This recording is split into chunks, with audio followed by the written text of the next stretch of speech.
ठाणे महानगरपालिकेच्या माध्यमातून लोकमान्य टिळकांच्या पुण्यतिथीचे औचित्य साधून उपमुख्यमंत्री एकनाथ शिंदे यांच्या मार्गदर्शनाखाली व खासदार नरेश म्हस्के यांच्या संकल्पनेतून विशेष निधीतून लोकमान्य आळी चरई येथील लोकमान्य टिळक चौक भित्तिचित्र परिसरात सुशोभीकरण प्रकल्पाचं लोकार्पण महापौर शर्मिला पिंपोळकर यांच्या अध्यक्षतेखाली खासदार नरेश म्हस्के, आमदार रवींद्र फाटक यांच्या उपस्थितीमध्ये उत्साहात पार पडले। यावेळी उपमहापौर कृष्णा पाटील, विरोधी पक्षनेते शानू पठाण, शिवसेना गटनेते स्थानिक नगरसेवक पवन कदम, संजय वाघुले, मृणाल पेंडसे, नम्रता कोळी, उषा वाघ, उपायुक्त दीपक जिंजाळ, वैभव आवरे यांच्यासह स्थानिक नागरिक मोठ्या संख्येने उपस्थित होते। स्वराज्य हा माझा जन्मसिद्ध हक्क आहे आणि तो मी मिळवणारच ह्या एका वाक्याने लाखो भारतीयांच्या मनात स्वातंत्र्याची ज्योत प्रज्वलित करणारे बाळ गंगाधर टिळक हे देशासाठी प्रेरणास्थान आहेत। जनतेने त्यांना बहाल केलेली लोकमान्य ही पदवी त्यांच्या लोकमान्य नेतृत्वाची साक्ष असल्याचं खासदार नरेश म्हस्के यांनी नमूद केले। उपमुख्यमंत्री एकनाथ शिंदे यांच्या मार्गदर्शनाखाली स्थानिक नागरिकांच्या मागणीनुसार या ठिकाणी लोकमान्य टिळकांचे स्मारक उभारण्याची संकल्पना मांडण्यात आली होती। मात्र पुतळा उभारण्यासाठी आवश्यक शासकीय परवानग्या तांत्रिक निकषांमुळे ते शक्य न झाल्याने पर्याय म्हणून लोकमान्य टिळकांचे भव्य भित्तिचित्र आणि सुशोभित परिसर विकसित करण्यात आल्याचं त्यांनी नमूद केलं आहे।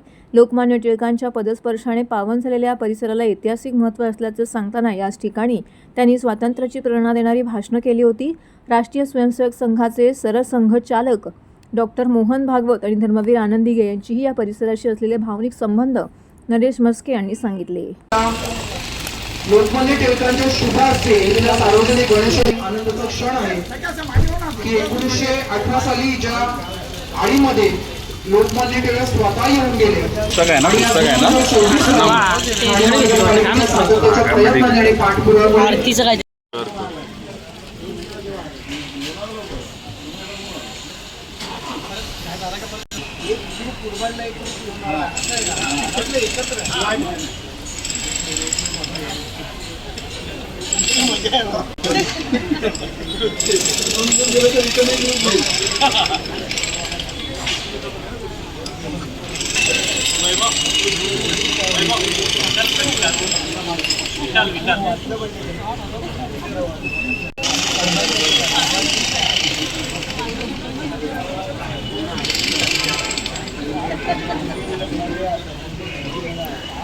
गोष्ट आहे।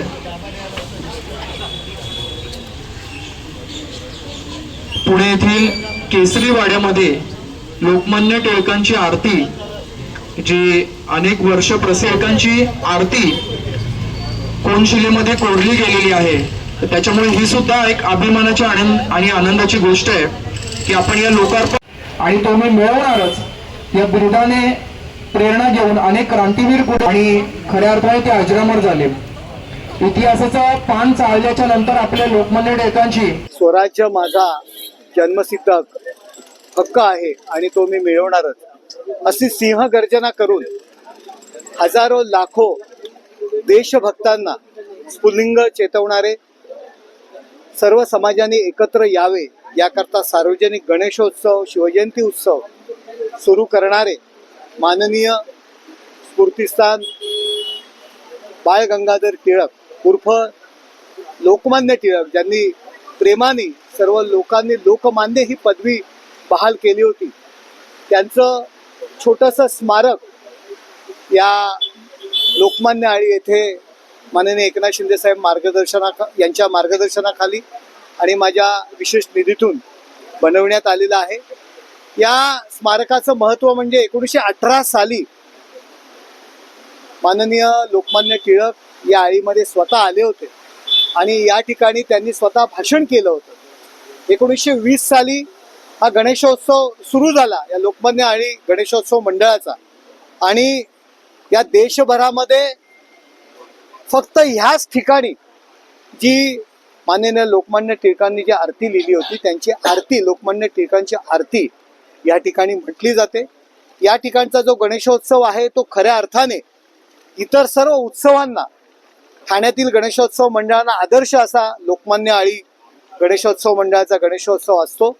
आणि आज लोकमान्य टिळकांची पुण्यतिथी आहे आणि या रूपाने ठाणे महानगरपालिका आणि आमच्या वतीने त्यांना आम्ही पुण्यस्मरण करून त्यांना विनम्र अभिवादन करतो।